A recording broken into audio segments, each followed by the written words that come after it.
കേരളത്തിൽ 5 ജില്ലകളിൽ വരും ദിവസങ്ങളിൽ റെഡ് അലർട്ട് പ്രഖ്യാപിച്ചതിനെക്കുറിച്ചും ഈ പ്രദേശങ്ങളിൽ അവധി പ്രഖ്യാപിച്ചതുമായി ബന്ധപ്പെട്ട അറിയിപ്പും പുതിയ സമയക്രമത്തിൽ മാറ്റം വരാൻ സാധ്യത എന്ന റിപ്പോർട്ടുമാണ് ഇന്നത്തെ വീഡിയോയിൽ നിങ്ങളുമായി പങ്കുവെക്കുന്നത്.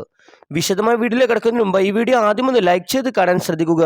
ഉപകാരപ്രദമായാൽ നിങ്ങളുടെ സുഹൃത്തുക്കൾക്ക് ഷെയർ ചെയ്യാനും ഈ ചാനൽ സബ്സ്ക്രൈബ് ചെയ്യാനും മറക്കാതിരിക്കുക.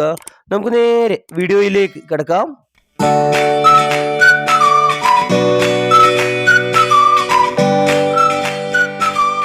അടുത്ത 3 മണിക്കൂറിൽ കേരളത്തിലെ പത്തനംതിട്ട, ആലപ്പി, കോട്ടയം, ഇടുക്കി, എറണാകുളം ജില്ലകളിൽ ഒറ്റപ്പെട്ടയിടങ്ങളിൽ ഇടത്തരമയക്കും മണിക്കൂറിൽ 50 കിലോമീറ്റർ വരെ വേഗതയിൽ ശക്തമായ കാറ്റിനും മറ്റെല്ലാ ജില്ലകളിലും ഒറ്റപ്പെട്ടയിടങ്ങളിൽ നേരിയ മഴയ്ക്കും സാധ്യതയുണ്ടെന്ന് കേന്ദ്ര കാലാവസ്ഥാ വകുപ്പ് അറിയിച്ചു.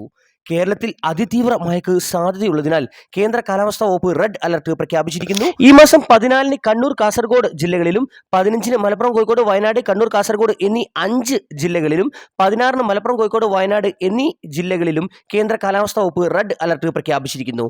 ഈ ജില്ലകളിൽ ഈ ദിവസങ്ങളിൽ അവധി പ്രഖ്യാപിക്കാൻ സാധ്യതയുണ്ട്. ഇതേസമയം സ്കൂൾ സമയം മാറ്റുന്നതുമായി ബന്ധപ്പെട്ട വിഷയത്തിൽ സർക്കാരിന് കടുംപിടുത്തമില്ലെന്ന് വിദ്യാഭ്യാസ വകുപ്പ് മന്ത്രി വി ശിവൻകുട്ടി. സമസ്തയുടെ വിമർശനത്തിന് പിന്നാലെയാണ് പ്രതികരണം. സമയക്രമീകരണത്തിൽ ഏതെങ്കിലും വിഭാഗത്തിന് ബുദ്ധിമുട്ടുണ്ടായെങ്കിൽ ചർച്ച നടത്തുമെന്ന് വി ശിവൻകുട്ടി പറഞ്ഞു. ഹൈക്കോടതി അംഗീകാരം ഉണ്ടെങ്കിൽ സ്കൂൾ സമയം കൂട്ടിയ ഉത്തരവ് പിൻവലിക്കാം. ആർക്കും ബുദ്ധിമുട്ടില്ലാത്ത ക്രമീകരണം നടത്താൻ സാധിക്കും. ആരും ഇതുവരെ പരാതി നൽകിയിട്ടില്ലെന്നും പരാതി ലഭിച്ചാൽ ചർച്ച ചെയ്യുമെന്നും മന്ത്രി വ്യക്തമാക്കി. സ്കൂൾ സമയമാറ്റത്തിൽ വിമർശനവുമായി സമസ്ത അധ്യക്ഷൻ നേരത്തെ രംഗത്തെത്തിയിരുന്നു. സ്കൂൾ സമയമാറ്റം മതപഠനം നടത്തുന്ന കുട്ടികളെ ബാധിക്കുമെന്നും ബുദ്ധിമുട്ട് മനസ്സിലാക്കിയുള്ള മാറ്റം ഉണ്ടാകുമെന്ന് പ്രതീക്ഷിക്കുന്നുവെന്നും തങ്ങൾ പറഞ്ഞു. ഇതേസമയം തീരദേശ കർണാടകയിൽ കനത്ത മഴ തുടരുമെന്ന് ഇന്ത്യൻ കാലാവസ്ഥാ വകുപ്പ് പ്രവചിച്ചതിനെ തുടർന്ന് ദക്ഷിണ കന്നഡ ജില്ലയിൽ ഓറഞ്ച് അലർട്ട് പ്രഖ്യാപിച്ചു.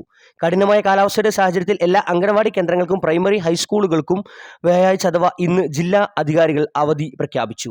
ഇതേസമയം നിലമ്പൂർ നിയമസഭാ മണ്ഡലത്തിലെ ഉപതെരഞ്ഞെടുപ്പുമായി ബന്ധപ്പെട്ട് ജൂൺ 19-ന് പൊതു അവധി പ്രഖ്യാപിച്ച് സർക്കാർ. മുഖ്യ തെരഞ്ഞെടുപ്പ് officer doctor Rathan U Kelkar ആണ് ഇത് സംബന്ധിച്ച വിവരങ്ങൾ പുറത്തുവിട്ടത്. നിയമസഭാ ഉപതെരഞ്ഞെടുപ്പ് നടക്കുന്ന ജൂൺ 19-ന് നിലമ്പൂർ നിയമസഭാ മണ്ഡലത്തിന്റെ പരിധിയിൽ വരുന്ന എല്ലാ സർക്കാർ ഓഫീസുകൾക്കും വിദ്യാഭ്യാസ സ്ഥാപനങ്ങൾക്കും അവധിയായിരിക്കും.